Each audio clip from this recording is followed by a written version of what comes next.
All right, the Frostburg Truth Bus uh, travels from Frostburg Mall through the city center to Sojourner Truth Park. The mall is 4 miles east and 5 miles north of the city center. So this is what I'm going to do. I'm going to lay this out like a coordinate grid. Okay? And what this says, and let me just put our little arrows here.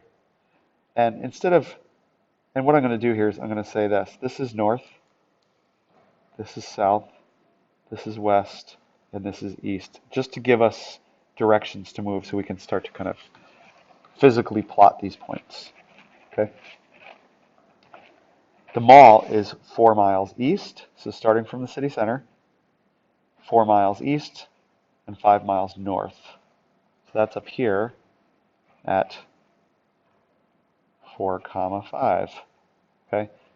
Based on the fact that on the coordinate grid, both of these are positive. Going this way is positive, going this way is positive. Now, that's where the mall is. Okay, and then it says Truth Park is 4 miles west. That's going 4 miles this way, and that happens to be in the negative direction on the coordinate grid. Okay, 4 miles west and 2 miles south, also negative. So if we do that, we say over here we go 4 miles west, 2 miles south, and that is equivalent to 4 miles west is -4 in the x direction, and 2 miles south is -2 going in the y direction towards the bottom, towards south.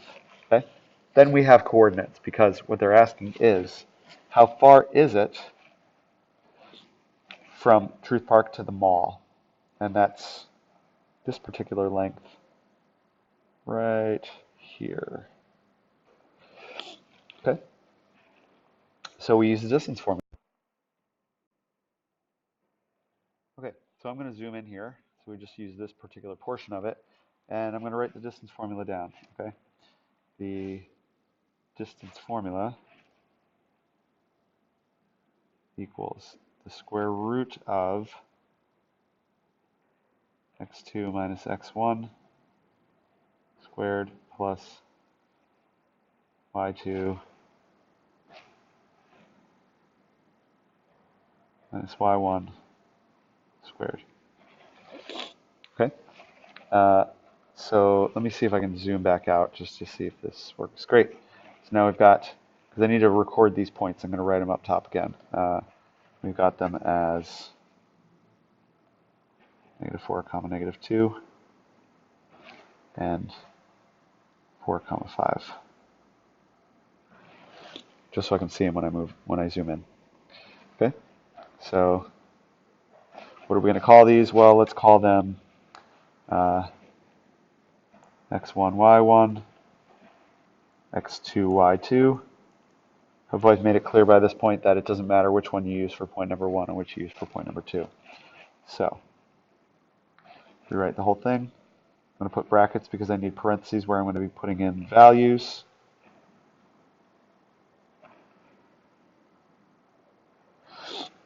And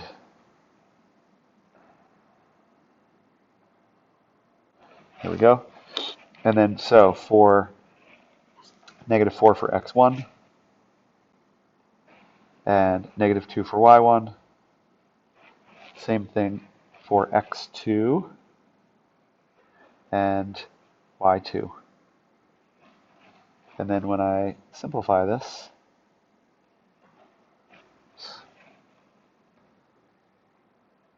we say 4 minus -4, or 4 plus 4. That's 8 squared plus 5 minus -2 is the same as 5 plus 2, which is 7, also squared. And continuing on, we rewrite that root symbol. So we are still square rooting, and we say now that's the square root of 64 plus 49, which is the square root of 113. And that doesn't have any perfect square square root. It doesn't work out nice and perfectly. It's somewhere between square root of 100. I like to do this just so you can get an idea of the numbers, okay? Somewhere between the square root of 100, which is 10, and the square root of 121, which is 11. So yours is, or ours is square root of 113. So it's going to be somewhere 10 point something. Okay? And I'm going to zoom out to just verify that I'm answering the correct question that they've got. Now, okay, nearest tenth of a mile. Great.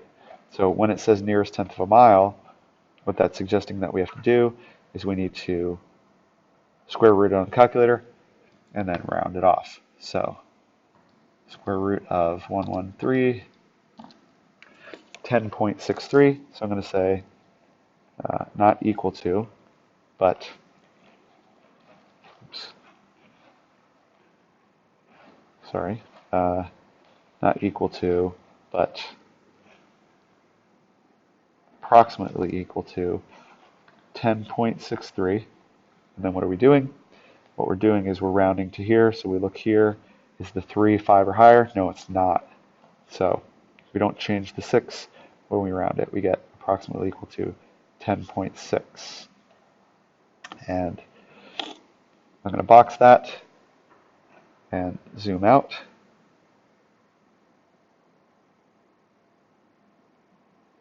And we get 10.6 miles, which is choice A.